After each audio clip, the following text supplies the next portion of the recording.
Welcome to vision JRF. My name is Mohammad Sadiq. इस series का जो है पार्ट 5 हम डिस्कस कर रहे हैं। फाइनली जो है अब हमारी सीरीज कंटिन्यू होने वाली है, तो ये खुशी की बात है। और साथ में आप लोग भी अपना फुल कंट्रीब्यूशन दीजिए, इस सीरीज को जो है आप फॉलो कीजिए। और जो भी यूजीसी नेट के एस्पिरेंट आपके जून 2025 में बैठने वाले हैं, उनके साथ जो है आप इस सीरीज को जो है शेयर कीजिए। क्योंकि ये सीरीज अगरचे छोटी है, लेकिन इसमें बहुत सारे कंसेप्चुअल क्वेश्चन, बहुत सारे पीवाईक्यूज और पुरानी चीजें जो है आपकी रिवाइज हो रही है। तो चलिए let's start the class. Question number है 31। In the laissez faire relationship the student are more. अगर आप बहुत पुराने पीवाईक्यूज देखोगे, 2012 या 11 से लेकर 2020 के अगर आप पीवाईक्यूज देखोगे, तो वहां पे इस तरीके के क्वेश्चन काफी आते थे। लेजीज फेयर हम किसको बोलते हैं? सिंपल सी बात है, रिफ्लेक्टिव लेवल ऑफ टीचिंग के जो स्टूडेंट होते हैं, रिफ्लेक्टिव लेवल के जो स्टूडेंट होते हैं, उन्हीं को लेजीज फेयर बोला जाता है। यानी बिल्कुल हाईएस्ट लेवल के जो स्टूडेंट होते हैं, जैसे पीएचडी लेवल का जो स्टूडेंट है, उसको हम एक हाईएस्ट लेवल का स्टूडेंट बोलेंगे। तो लेजीज फेयर रिलेशनशिप में स्टूडेंट आपके क्या होंगे? कोऑपरेटिव होते हैं। ना ही यहाँ पे कॉम्पिटेटिव होगा, अथॉरिटेटिव या पैसिव होते हैं, बल्कि बच्चे यहाँ पे कोऑपरेटिव होते हैं। कोऑपरेटिव का मतलब ये हो गया कि बच्चों के पास फुल ऑटोनॉमी होती है, फुल कंट्रोल होता है, फुल आजादी होती है। वो जिस तरीके से चाहते हैं अपने हिसाब से जो है वो क्या करते हैं, लर्निंग को जो है रेगुलेट करते हैं। यानी एक हिसाब से हम कह सकते हैं कि यहाँ भी जो लर्नर होते हैं वो आपके सेल्फ रेगुलेट वाले लर्नर होते हैं। चलिए, question 32। While undertaking project method, identify the correct order of a step to be follow। अगर आप किसी भी प्रोजेक्ट मेथड को तैयार कर रहे हो, ठीक है, तो प्रोजेक्ट बनाने के लिए आपको क्या स्टेप फॉलो करना है, यानी पहले क्या करोगे, क्या करोगे, फिर क्या करोगे, इस तरीके से आपको कैसे करना है। तो ऐसे क्वेश्चन के लिए आपको एलिमिनेशन मेथड लगाना है। और मैंने भी पहले भी आपको बताया हुआ है कि अगर आप रिसर्च करते हो या कोई भी आप काम करते हो, तो उसके लिए सबसे पहले आपको क्या करना होगा, टॉपिक को ही चूज करना होगा। तो आप देखेंगे यहाँ पे एक ही ऑप्शन ऐसा है जिसमें शुरुआत में क्या है, बी है। तो option C is the correct answer.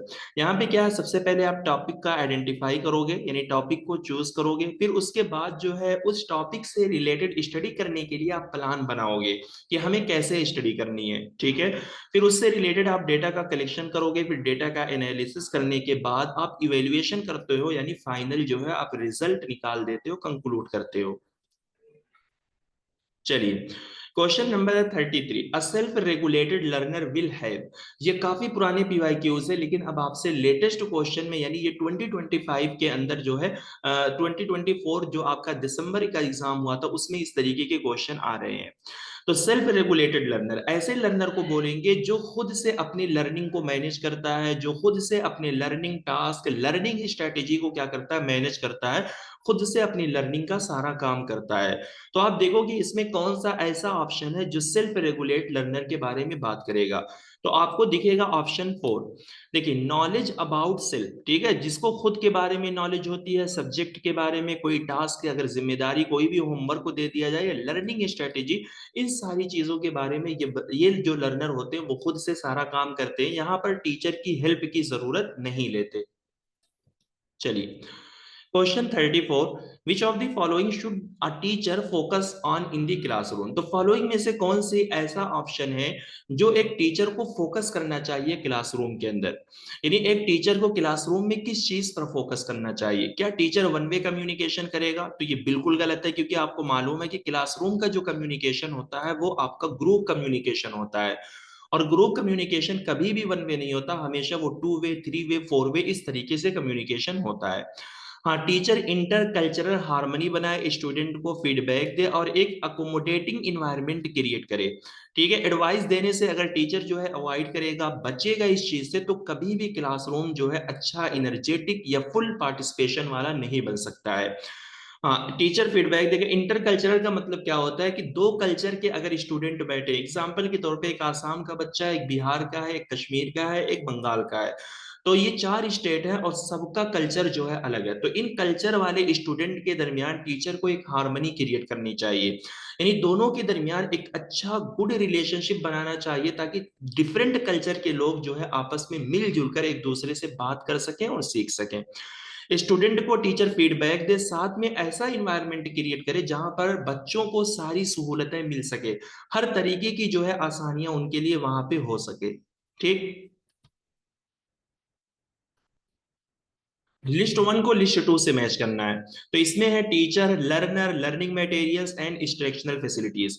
आपको मालूम है कि इंस्ट्रक्शनल फैसिलिटीज हम उस चीज को बोलते हैं, हर उस टूल को बोलते हैं, हर उस चीज को बोलते हैं जिनको यूज करके टीचिंग लर्निंग जो है की जा सकती है। तो टीचर किस में आएगा? Facilitate knowledge generation. क्योंकि नॉलेज को पैदा करने की सहूलत कौन प्रोवाइड करेगा? टीचर। क्योंकि टीचर ही क्लासरूम के अंदर नॉलेज को जनरेट करता है, नॉलेज को प्रेजेंट करता है, और इस तरीके की फैसिलिटेशन या सहूलत जो है टीचर ही प्रोवाइड करता है। लर्नर को हम लगाएंगे बी से, ठीक है, यानी फोर से। कंस्ट्रक्शन ऑफ नॉलेज, देखिए नॉलेज को कंस्ट्रक्ट करना, नॉलेज को अपने अंदर लेना, तो ये काम कौन करेगा? टीचर कर, सॉरी, लर्नर करते हैं, टीचर नहीं करते। Learning material, source of knowledge, knowledge का जो भी सोर्स है, तो सोर्स ऑफ नॉलेज में आपकी वेबसाइट्स आ जाएंगी, बुक्स आ जाएंगे, जर्नल्स आ जाएंगे, ये सारी चीजें लर्निंग मटेरियल में आ जाएंगी।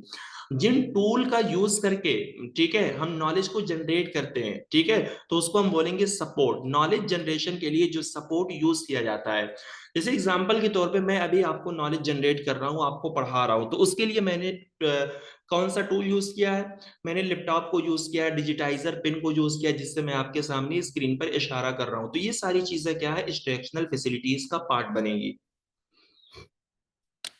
तो option three is the correct answer. चलिए, क्वेश्चन है 36, which of the following are true for promoting engagement of student in the classroom. तो फॉलोइंग में से कौन सा ऐसा ऑप्शन जो है स्टूडेंट की एंगेजमेंट को प्रमोट करने के लिए क्लासरूम में, यानी एक क्लासरूम के अंदर अगर स्टूडेंट की एंगेजमेंट को हमें प्रमोट करना है, तो कौन सा ऑप्शन उसके लिए सही होगा? देखते हैं। ऑप्शन टू इसका सही आंसर होगा। देखिए, increase supervision of teacher, teacher की निगरानी को बढ़ाना है। क्लासरूम के अंदर अगर टीचर बहुत एक्टिव होगा, बहुत एक्टिव होकर जो है टीचर निगरानी करेगा, बच्चों का ध्यान देगा, ठीक है, यानी उन पर अटेंशन देगा, तब क्लासरूम के अंदर बच्चों की इंगेजमेंट एक्टिवली तौर पे जो है क्या होगी? बढ़ेगी। क्लास का ड्यूरेशन अगर हमें शॉर्ट रखना है, कम रखना है, तो इससे क्लासरूम जो है एंगेजमेंट नहीं हो पाएगी, तो बी को यहां से इलिमिनेट करना है। हाँ, continuous cues for what to do next, मुकम्मल तौर पे हमें इशारा करना है, मुसलसल ये इशारा करता रहना है कि, या ये बताते रहना है कि हमें आगे क्या करना है। जैसे क्लासरूम के अंदर इंगेजमेंट चल रही है, ठीक है, तो आपको क्या करना होगा कि आपको आगे का प्लान सेट करना होगा कि हमें आगे क्या करना है, उस चीज के लिए हमें हमेशा तैयार रहना होगा। तो इससे भी जो है इंगेजमेंट बढ़ती है। बाकी activities with clearly defined step, ये काम भी हमें करना है, क्योंकि आपको मालूम है कि यहाँ पे पॉजिटिव ऑप्शन को हमें चूज करना है, और पॉजिटिव साफ साफ तौर पे आपको दिख रहे हैं। तो ऑप्शन बी को आप एलिमिनेट करोगे, आपका आंसर निकल कर आ जाएगा। क्वेश्चन नंबर है 37, which of the following statement are true for criterion difference evaluation. आपको मालूम है क्राइटेरियन डिफरेंस टेस्टिंग क्या होता है? जहां पर स्टूडेंट की परफॉर्मेंस को किसी क्राइटेरिया से क्या किया जाता है? मैच किया जाता है। जैसे एग्जाम्पल के तौर पे जब आप नेट का फॉर्म भरते हो, तो वहां पे ये क्राइटेरिया बनी होती है कि अगर आपके मास्टर के अंदर 55% आएंगे, ठीक है, यानी 55% अगर आपने स्कोर किया है या अचीव किया है मास्टर में, तभी जो है आप नेट का फॉर्म भरने के लिए एलिजिबल हो। तो ये क्या है? क्राइटेरिया है। तो क्राइटेरियन डिफरेंस इवेल्युएशन या रेफरेंस टेस्टिंग में यही होता है कि स्टूडेंट को किसी क्राइटेरिया से जो है कंपेयर किया जाता है। तो आपको मालूम है कि इसका सही आंसर होगा ऑप्शन वन, क्योंकि यहाँ पे हमें डी को एलिमिनेट करना था। क्योंकि क्राइटेरियन डिफरेंस टेस्टिंग में हम स्टूडेंट के रैंक को जो है यहाँ पर जानने की कोशिश नहीं करते हैं किसी भी पॉपुलेशन में, ठीक है, तो यही यहाँ पे गलत है। बल्कि एक को अगर आप देखोगे तो ये फॉर्मेटिव एंड डायग्नोस्टिक इवेल्युएशन के लिए सपोर्ट बनता है, और एक well defined learning task individual की परफॉर्मेंस हम देखते हैं। वेल डिफाइंड का मतलब क्या होता है? यानी ए फिक्स क्राइटेरिया।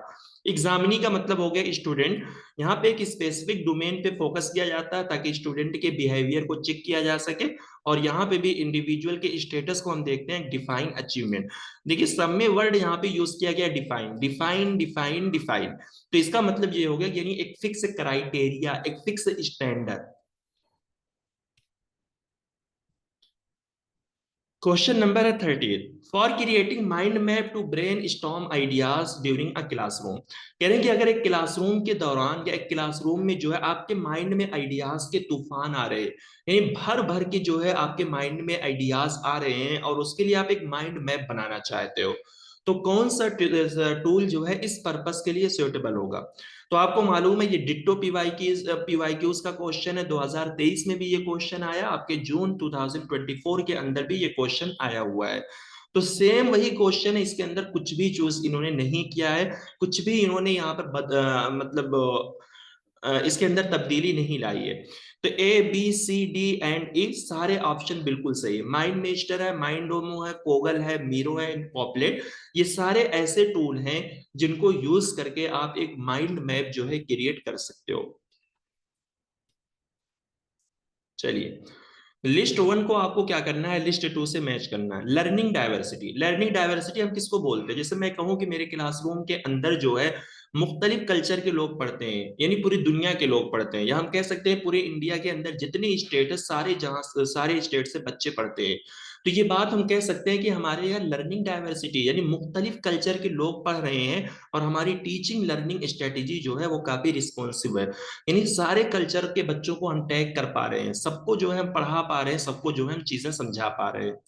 तो इसको हमें मिलाना है किससे, ए को मिलाना है 3 से। Need for cultural responsive teaching strategy. Poor classroom ventilation, ventilation का मतलब होता है खराब हवा, और पुअर का मतलब होता है गरीब। तो क्लासरूम की जो हवा है या इन्वायरमेंट, आप बोल सकते हो बहुत ही पुअर है, तो इसका मतलब क्या है, निगेटिव स्टूडेंट के कंसेंट्रेशन लेवल पर इफेक्ट पड़ेगा। अगर क्लासरूम का इन्वायरमेंट सही नहीं है, तो उस एनवायरनमेंट के अंदर जो बच्चे हैं उन पर एक निगेटिवली इफेक्ट पड़ेगा, यानी उनके फोकस लेवल पर, उनके कंसंट्रेशन लेवल पर निगेटिव इफेक्ट जाएगा, वो बच्चे जो है बहुत अच्छी तरीके से फोकस नहीं कर पाएंगे। डिजिटल इनइक्वालिटी का मतलब वर्सन द डिजिटल डिवाइड, यानी डिजिटल डिवाइड की खराबी है, इस वजह से डिजिटल इनइक्वालिटी है। टीचर रिकल्टेंस टू इनोवेट, टीचर जो है इनोवेशन करने में हिचकिटा रहा है, यानी वो एक तरीके से किसी भी काम को इनोवेट करने के लिए वो हिचकिचा रहा है, यानी उस काम को सही तरीके से कर नहीं पा रहा। क्या पर्पस हो सकता है, hinder the usefulness of instructional facilities for teacher, teacher के लिए जो इंस्ट्रक्शनल फैसिलिटीज यूजफुल होगी उसको आप क्या कर रहे हो, हाइड कर रहे हो, हिंडर कर रहे हो, छुपा रहे हो, इस वजह से टीचर जो है कोई भी काम नहीं कर पा रहा है। कौन सा यहाँ पे जो है एक लर्नर सेंटर असेसमेंट स्ट्रेटेजी है, ठीक है। लेकिन लर्नर सेंटर ये वो स्ट्रेटेजी होती है जहां पे सारा काम खुद से लर्नर करता है, ना कि टीचर करते हैं। तो मल्टीपल डेटा सोर्स पर जो इन्वॉल्व होगा, मुश्तमिल होगा, ये भी लर्नर करेगा। मुख्तलिफ किस्म के रिसोर्सेज को फॉलो कौन करता है, लर्नर करता है। लर्नर की नीड्स पर डिपेंड करते हुए, लर्नर की नीड्स पर ही डिपेंड उसकी स्किल होती है। जैसे एग्जांपल के तौर पे हमें जिस तरीके की स्किल चाहिए होगी उसी तरीके की स्किल को हम प्रीफर करेंगे, उसी तरीके की स्किल पर हम फोकस करेंगे। इंडिविजुअल एंड कोलेबरेशन पर भी लर्नर सेंटर काम करते हैं, इंडिविजुअल भी पढ़ेगा, कोलेबरेट करके भी पढ़ेगा, ठीक है, यदि मिलजुल कर भी पढ़ेगा। स्टूडेंट अपने क्या करेगा, लर्निंग गोल से भी लर्निंग सेंटर रिलेट करता है, ठीक है। Learners are passively involve in the assessment process, तो ये चीज जो है आप अगर देखेंगे, यही आपका क्या है, ऑप्शन ई जो है यहाँ पे गलत है, क्योंकि लर्नर जो है कभी भी पैसिवली किसी चीज में इन्वॉल्व नहीं होता। लर्नर सेंटर का मतलब ही यही होता है कि लर्नर जो है एक्टिवली सारी लर्निंग एक्टिविटीज में, लर्निंग में क्या करता है, पार्टिसिपेट करता है। तो ये थे 10 क्वेश्चन, आज की क्लास को यहीं पर खत्म करेंगे। ये वीडियोस जो है एक दिन के अंदर 2 भी आने वाली है, ताकि 2, 3 या 4 क्लासेस के अंदर आपका पूरा टीचिंग एप्टीट्यूड जो है मुकम्मल करा दिया जाएगा। टीचिंग एप्टीट्यूड मुकम्मल का मतलब यही है कि जो 2024 दिसंबर के अंदर जितनी भी शिफ्ट हुई थी, जनवरी तक जो एग्जाम चले थे, उन सारी शिफ्टों के क्वेश्चन जो है आपको करा दिए जाएंगे। बाकी कुछ यूनिट के जो है आपको आपके प्लेटफॉर्म पे कराया जाएगा, और कुछ यूनिट को जो है इस चैनल के जरिए जो है करा दिया जाएगा। तो मेरी यही रिक्वेस्ट है कि आप लोग सीरीज को फॉलो करें। वीडियो अगर आपको समझ में आती है, चीजें समझ में आती है, तो आप लोग अपना प्रीशियस फीडबैक जरूर दें। हाँ, वीडियो को लाइक करना, शेयर करना, चैनल को सब्सक्राइब करना ना भूलें, because sharing is caring. Thank you so much, मिलते हैं नेक्स्ट वीडियो में।